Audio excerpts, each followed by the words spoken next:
नमस्कार दोस्तों, स्वागत है आपका daily one topic by AK YouTube channel पर। इस वीडियो नोट के माध्यम से हम भारतीय संविधान की उद्देश्य प्रस्ताव और प्रस्तावना से संबंधित कुछ महत्वपूर्ण पॉइंट्स पर चर्चा करेंगे। ये प्रश्न आपके सामने लिखे गए हैं वन लाइन फॉर्मेट में और इस पर हम आपसे महत्वपूर्ण बातों पर चर्चा या बातचीत करते हुए भी चलेंगे। वीडियो में लास्ट तक बने रहिएगा और शेयर भी कर दीजिएगा।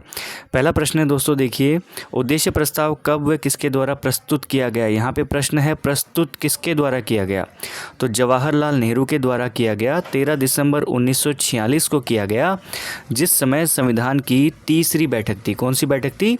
तीसरी बैठक थी। इससे पहले वाले वीडियो नोट में हमने देखा संविधान की पहली बैठक, दूसरी बैठक और ये तीसरी बैठक है। ठीक है, उद्देश्य प्रस्ताव कब और किसके द्वारा, तो जवाहरलाल नेहरू के द्वारा, और 13 दिसंबर 1946 को प्रस्तुत किया गया संविधान सभा की तीसरी बैठक के अंतर्गत।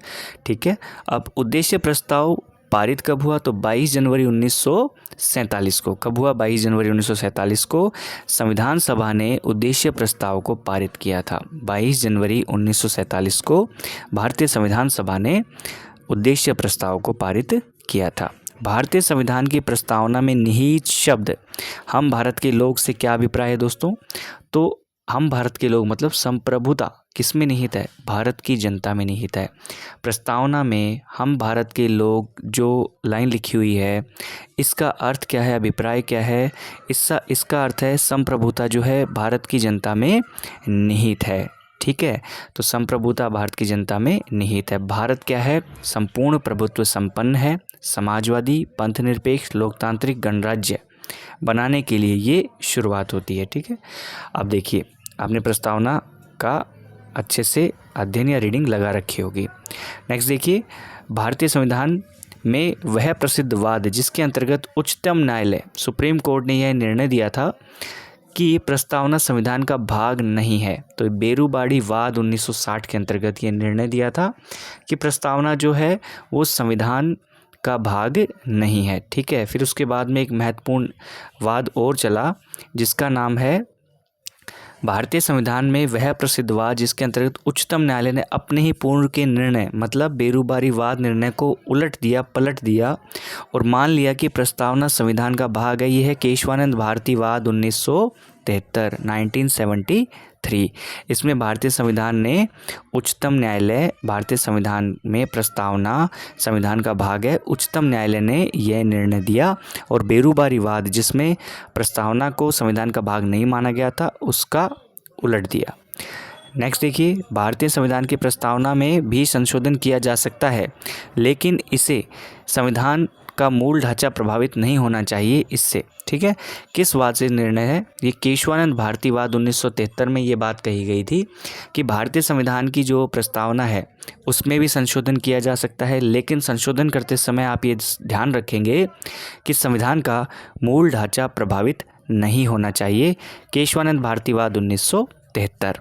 नेक्स्ट देखिए, प्रस्तावना में कितनी बार संशोधन हुआ? एक बार हुआ साहब। कब हुआ? 42वें संविधान संशोधन 1976 के द्वारा। प्रस्तावना में क्या किया गया? 3 नए शब्द जोड़े गए। 3 शब्द, समाजवादी, पंथ निरपेक्ष और अखंडता। ये शब्द 42वें संविधान संशोधन के द्वारा प्रस्तावना में जोड़े गए थे। ठीक है, 1976 में हुआ था। ये प्रश्न काफ़ी बार पूछा जाता है। नेक्स्ट देखिए, भारत एक संप्रभु राष्ट्र किस दिन बना था? 26 जनवरी 1950। जब हमारा संविधान लागू हुआ तब भारत क्या हुआ? एक संप्रभु राष्ट्र बन गया, मतलब अपना निर्णय स्वयं ले सकता है, किसी पर भी डिपेंड नहीं है, किसी भी सत्ता देश के अधीन नहीं है। अब 15 अगस्त 1947 को देश स्वतंत्र हुआ था। ठीक है, अब जब स्वतंत्र हुआ तो देश में जो व्यवस्था थी, शासन व्यवस्था थी, वो तो भारतीय स्वतंत्रता अधिनियम 1947 के हिसाब से चल रही थी। लेकिन जब भारत का संविधान लागू हुआ 26 जनवरी 1950 को, तब भारत संप्रभु बन गया था। ठीक है, संप्रभु बन गया था। अब भारत एक पंथ निरपेक्ष देश है, इसका मतलब क्या हुआ कि भारत का कोई भी राष्ट्रीय धर्म नहीं है, भारत का कोई भी राष्ट्रीय धर्म नहीं है। लेकिन आप देखेंगे कि प्रस्तावना की जो ये बात है पंथ निरपेक्षता वाली, इसके अंतर्गत एक बात और की जाती है कि पंथ निरपेक्षता शब्द से ये अर्थ तो स्पष्ट होता नहीं है कि भारत में धर्म को राज्य से अलग कर दिया गया, बल्कि सभी राज्यों को क्या देता है, भारत संरक्षण करता है, सभी को सहेजता है ना।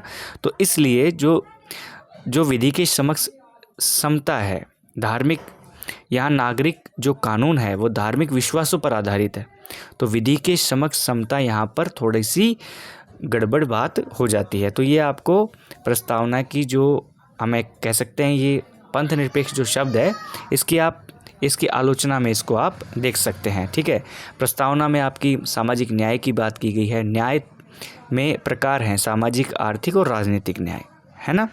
और तो इस प्रकार से हमने प्रस्तावना में कुछ महत्वपूर्ण बातों पर यहाँ पर गौर किया है। आई होप आपको ये वीडियो नोट अच्छे से समझ में आया होगा। नेक्स्ट वीडियो में हम बात और भी करेंगे। आप बने रहिए चैनल पर और शेयर करते रहिए। इन 10 प्रश्नों के साथ इस वीडियो नोट में इतना ही। Thank you so much.